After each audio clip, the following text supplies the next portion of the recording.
ورجعنا لكم بوصفة قديمة قدم الأزل، لكن مع هيك بعدها ترند على سفرة كل بيت.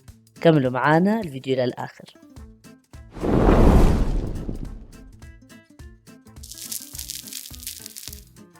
رز باللحمة بدون أي تحضير. ولع النار وبطنجرة ضغط. راح أنزل فيها معلقتين من الزيت، وراح أجيب اللحمة الشقف زي ما انتم شايفين، لحمة نوعا ما مدهنة. راح أنزلها عشان تاخد تحميرة بالزيت.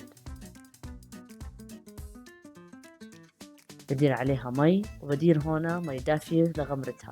راح أتركها تغلي وتطلع الزفرة تاعتها زي ما انتم شايفين.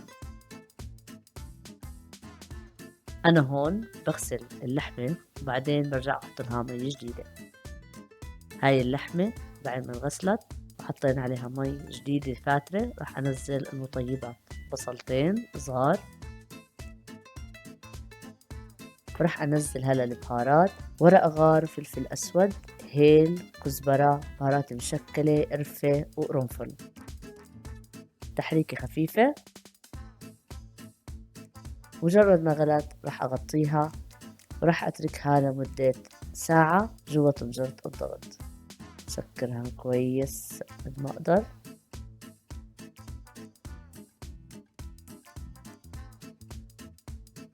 جاهزين. وهاي اللحمة بعد ما استوت وصفيت المرقة تاعتها حطيتها في البايركس. راح أحطها على جنب وأجهز بهاراتها: زيت زيتون، راح أحط بهارات هيل وكركم، فلفل أسود، بهارات مشكلة وكيجن.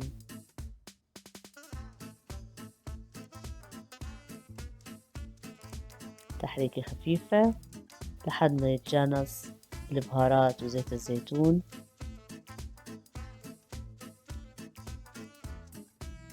راح أجيب اللحمة تاعتي اللي أنا صفيتها وراح أنزل عليها البهارات عشان بدي أحطها بالفرن لمدة نص ساعة كمان. وهلأ راح أحط ملح. لاحظتوا أول أنا ما حطيت ملح لأنه ما بدي اللحمة تشد. راح أكتفي بالتمليحة هون، وصدقوني راح تطلع كتير أطيب. راح أقلبهم كتير كويس بالبهارات، وزي ما انتم شايفين أنا أصلا حاطة كمان شوي من مرقة اللحمة تحتها، وهاي مدة كفاية لحتى يتداخل الملح فيها.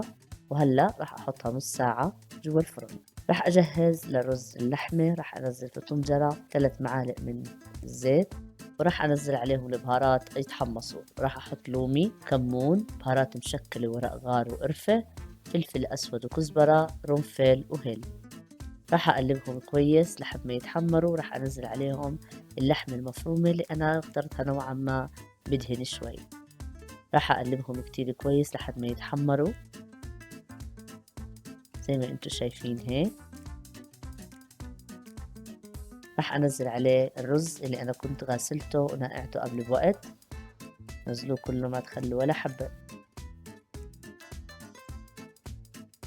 وراح أقلبه هلا تقليبة خفيفة لحتى يتجانس مع اللحمة والبهارات.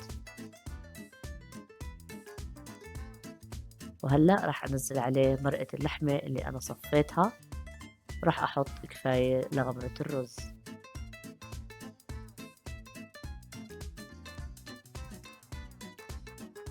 أكيد ما بننسى الملح، وهذا إشي أساسي.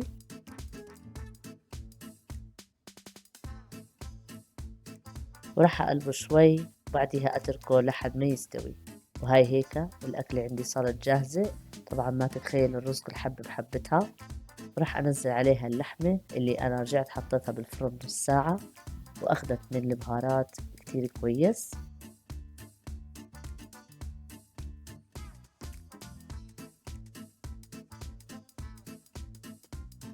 وراح أنزل شوي من مرقة اللحمة على الرز، والباقي راح أحطه بصحن لوقت التقديم.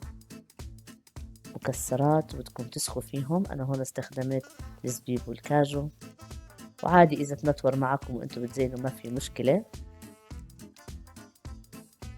أنا قدمتها مع سلطة خيار بلبن، واللي حابب يشوف طريقتها راح تلاقوا اللينك أعلى الشاشة. رز باللحمة، جربوها. صحتين وعافية.